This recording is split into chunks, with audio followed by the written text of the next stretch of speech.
अपने हैं किस परे नहीं है, मेहरबानी आपकी सारी दुनिया है दीवानी, भोले बाबा की।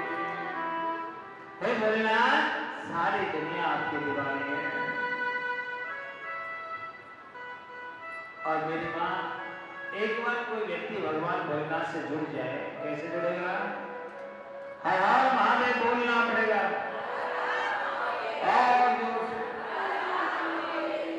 एक बार कोई भोले का नाम ले ले, कहते हे भोले, तू मेरा और मैं तेरा। क्या कहे?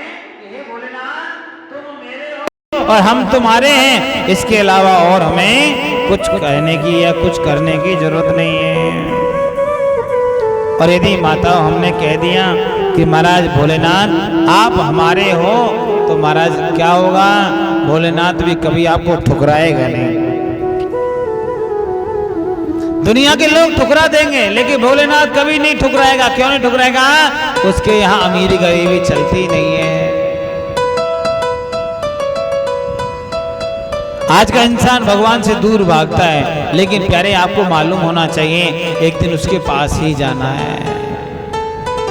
जाना है कि नहीं? आप देखिएगा मेरे भाई बहन, जब कोई व्यक्ति मरता है, मैंने किसी को भी मरा सोना चांदी ले जाते नहीं देखा है, कोई मकान दुकान ले जाते नहीं देखा है, कोई भी मेरे भाई बहन धन दौलत पैसा खजाना नहीं ले जाते देखा है, केवल जाते देखा है तो महाराज अच्छाई और बुराई लेकर के जाता है।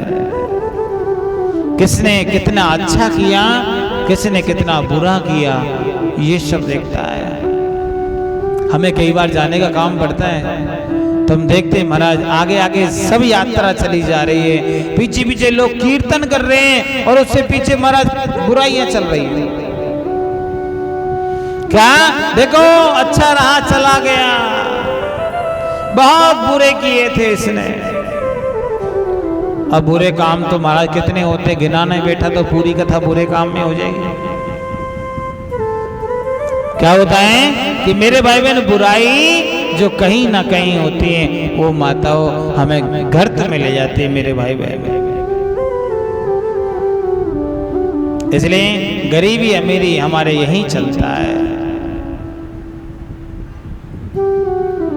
महाराज एक व्यक्ति ऐसा था, वो गरीब था, उसकी कोई राम राम नहीं लेता था, लेकिन भगवान भोलेनाथ का परम लाडला भक्त था। क्या था? हर रोज का नियम था, हर रोज भगवान को फूल चढ़ाता था, हर रोज माला अर्पण करता था, हर रोज का नियम था महाराज दूध चढ़ाता था, दूध। उसके पास में कोई धंधा नहीं था, उसने क्या किया? एक गैया मैया लेके आया। क्या लाया? गैया लाया। और गौ माता का महाराज दूध निकालता और निकाल करके बाजार में बेच के आता। अब जो दूध लास्ट में बच जाता, उस दूध को महाराज भोलेनाथ पे चढ़ा देता। उसने कसम खाई कि मेरा जो दूध बचेगा वो सारा मैं भोलेनाथ पे चढ़ाऊंगा। अब नियम बना लिया महाराज। अब प्यारे एक गैया से दो गैया हुई, दो गैया से तीन हुई, तो अब महाराज भैंस लाया। और प्यारे उसने गाय भैंस का बहुत प्यारे, बहुत सुंदर, बहुत सुंदर गाय भैंस का उन्होंने महाराज धीरे धीरे लालन पालन करना शुरू कर दिया। उसका व्यापार इतना बढ़ गया कि प्यारे अब तो वो पहले साइकिल से चलता था, मोटरसाइकिल पे आया और मोटरसाइकिल से गाड़ी पे आ गया। हाँ, कई लोग होते जैसे हमारे बगल में इंस्ट्रूमेंट वाले भैया बैठे, ये पहले साइकिल से चलते थे, फिर मोटरसाइकिल पे आए, अब ठेकेदार हो गए तो महाराज गाड़ी से चलते हैं। क्यों? भगवान के भक्त हैं तो आगे निकलते हैं। अब इनके साथ के जितने बजाने वाले वो भी मोटरसाइकिल पे लटके पड़े। वो कहते हैं ये कैसे आगे निकला? कोई सोचता है कि लंबा बाल किया इसलिए आगे निकला। हाँ, तो कईयों ने बाल बढ़ाना शुरू किया है। हमारे जैसे कैसे बढ़ाएं? बाल ही नहीं। बड़ी मुसीबत होती है जिसका बाल नहीं हो सर में, तो महाराज कहां से? और वो व्यक्ति भगवान का भक्त था। वो महाराज बड़ा धीरे धीरे एक दूध बेचने वाला व्यापारी बन गया, लेकिन नियम नहीं तोड़ा। देखो नियम टूट जाए तो इंसान इंसान नहीं होता भैया। अमीरी कहीं भी हो कोई दिक्कत नहीं है यार, लेकिन नियम टूट गया तो हमारा समस्या हो जाती है। फिर प्यारे वो व्यक्ति उस लायक नहीं बचता, उसको फिर डूबना पड़ेगा। नियम अच्छा होना चाहिए। उसका नियम आज भी है कि भगवान का जो दूध बच जाता है उसको भगवान को ही चढ़ाता है, ना कि बेचता है। अंदर वो भाव नहीं हुआ, वो भाव खत्म नहीं हुआ जो पहले था महाराज। आज भी नियम है कि महाराज चढ़ाता है भगवान को। लोग कहते हैं भैया तेरे पास में तो कई कई बार 5-5 किलो दूध बच जाता है, इतना किसी को एक काम किया कर ना, इसको बेच दिया कर घर लाके। उसने कहा नहीं, मेरा नियम है यहाँ से लेके जाऊंगा, ले जाने के बाद में जो बचेगा उसे भोलेनाथ पे ही चढ़ाऊंगा, किसी और पे नहीं चढ़ाऊंगा। हाँ, आप हम लोग दूध चढ़ाते कि नहीं चढ़ाते? अच्छा कौन कौन बहन जी दूध चढ़ाती, जरा ऊपर हाथ करो भोलेनाथ पे देखो। और दूध भी क्या चढ़ता होगा? हाँ जी, भाई लोग भी जाते हैं, मैंने देखा है। 25 ग्राम दूध होता है, उसमें मरा 250 ग्राम पानी होता है। दूध नहीं, सफेद पानी चढ़ाते हैं महाराज। क्या चढ़ाते हैं अब बताइए महाराज, जरा सोचिए। जिस परमात्मा की कृपा से, अरे भैया जब 25 ग्राम है तो 25 ग्राम ही चढ़ावे ना, पानी क्यों मिलाना? यदि हमारे को 25 ग्राम भगवान ने दिया है तो हमको 25 ग्राम ही दूध चढ़ाना चाहिए महाराज। उसको 300 ग्राम मत बनाओ। क्या परमात्मा उस 25 ग्राम से खुश हो जाएगा? और मिलावट करी तो महाराज फिर आपको पता ही है, फल भी मिलावट का ही मिलता है।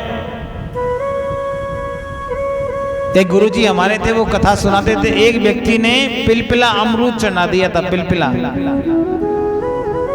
अमरूद होता है ना, कच्चा होता है, बड़ा ठोस होता है, थोड़ा और पक जाए तो वो थोड़ा सा ठीक हो जाता है।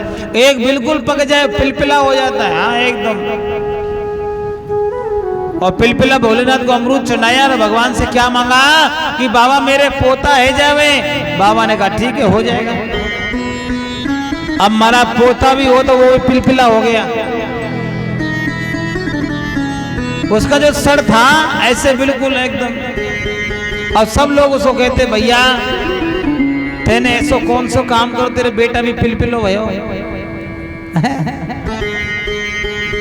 माता जी ने एक दिन कह दिया, मैंने पिलपिला अमरूद चढ़ाया था, भगवान ने पिलपिला पोता दिया है।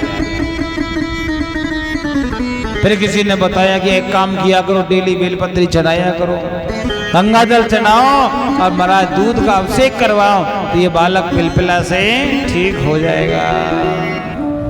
और महाराज ऐसे ही हुआ, डेली बेलपत्री चढ़ाई, उसका प्रसाद लेके घर आते थे। उसके मस्तिष्क के अंदर हड्डियां कम थी, वो धीरे धीरे हड्डियां बढ़ना शुरू हो गई। और प्यारे वो 5 से 6 साल का जब हुआ तब जाकर के वो बालक ठीक हुआ। देखो भगवान ऐसे हैं, छने रुष्टा छने तुष्टा, रुष्टा तुष्टा छने छने। मतलब थोड़ी में ही महाराज क्या हो जाते हैं, नाराज हो जाते हैं, और थोड़े में ही खुश हो जाते हैं। ऐसे हमारे भोलेनाथ हैं।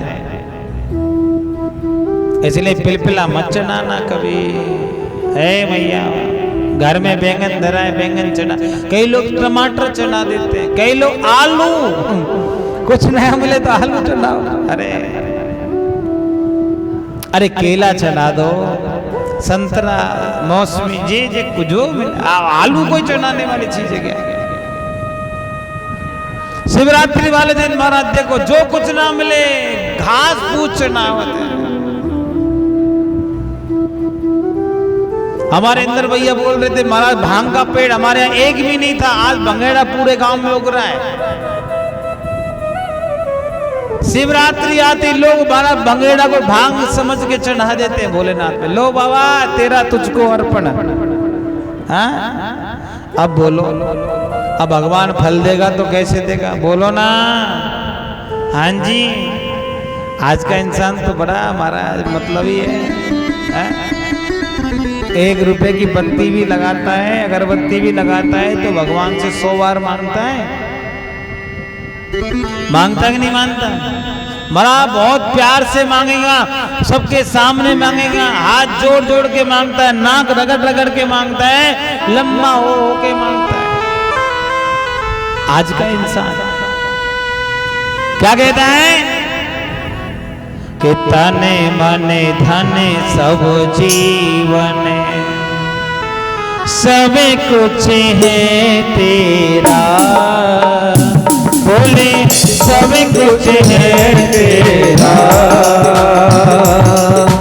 तेरा तुझको अर्पण, बोले जी का बोले को समर्पण, क्या लागे मेरा। ओम हरे हरे हरे महादेव। क्या कहता है कि तन भी तेरा, मन भी तेरा, धन भी तेरा, तेरा तुझको अर्पण। फिर पीछे से सरका देता है, क्या कहेगा? हाँ सुखे संपत्ति घर आवे, क्या कहेगा? सुखे संपत्ति घर आवे, कष्ट मिटे तन का, भोले कष्ट मिटे तन का। सुख भी आ जावे, संपत्ति भी आ जावे, हाँ जी, तन का कष्ट भी मिट जावे। जरा सोचिए कितना मतलब ही है, क्या है? कितना मतलब ही है महाराज। सुख भी आ जाए, संपत्ति किस लिए आ जाए महाराज? हमने आपको असली घी नहीं आजकल तो महाराज नकली घी भी चल गया है,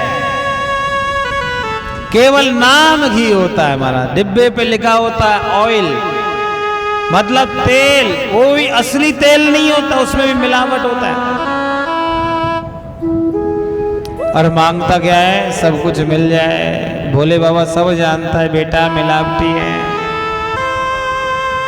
मिलावटी भक्त और मिलावटी सामान परमात्मा कभी भी अपने ऊपर समर्पित नहीं करता। यदि असली भक्त होता है, परमात्मा का निष्काम भक्त होता है, तो भगवान देने में भी कंजूसी नहीं करता माताओं। निष्कामता होनी चाहिए। जैसे भगवान द्वारकाधीश, कौन? भगवान श्री द्वारकाधीश, जिनके एक भी बेटा नहीं था, महाराज शादियां हो गई थी 16,108। कितनी शादी हुई भगवान की? बोलो ना, कितनी शादी थी? 16,108 शादियां हो गई, बालक एक भी नहीं हुआ। मेरे भाई बहन याद रखना, शादी करने से बालक हो जाते हैं तो महाराज घर घर में प्यारे, आज भी मैंने कई जगह देखा है, शादी को 15-15 साल हो जाते हैं और आज तक एक चूहा तक नहीं हुआ, बालक की दूर की बात है। तरस जाते हैं महाराज, क्या बच्चा नहीं है देखने के लिए। कई लोग महाराज देखे पढ़े लिखे होते हैं ना, वो कहते अभी नहीं, अभी तो शादी हुआ है, अभी देखेंगे बाद में। अरे भैया बाद में किसने देखा? भगवान दे रहा है तो लो, बाद का कोई भरोसा नहीं है। आपको भगवान ने प्रसाद दिया, आप ले नहीं पाए, बाद में मिले मिले ना मिले, होता है कि नहीं होता? हरियाणा में बहुत ज्यादा होता है महाराज। हाँ, एक बेटा चाहिए, उसके बाद नहीं चाहिए। हाँ? अच्छा बेटी नहीं तो फिर महाराज बहू कहां से लाओगे? बोलो ना, हे मैया बोलो।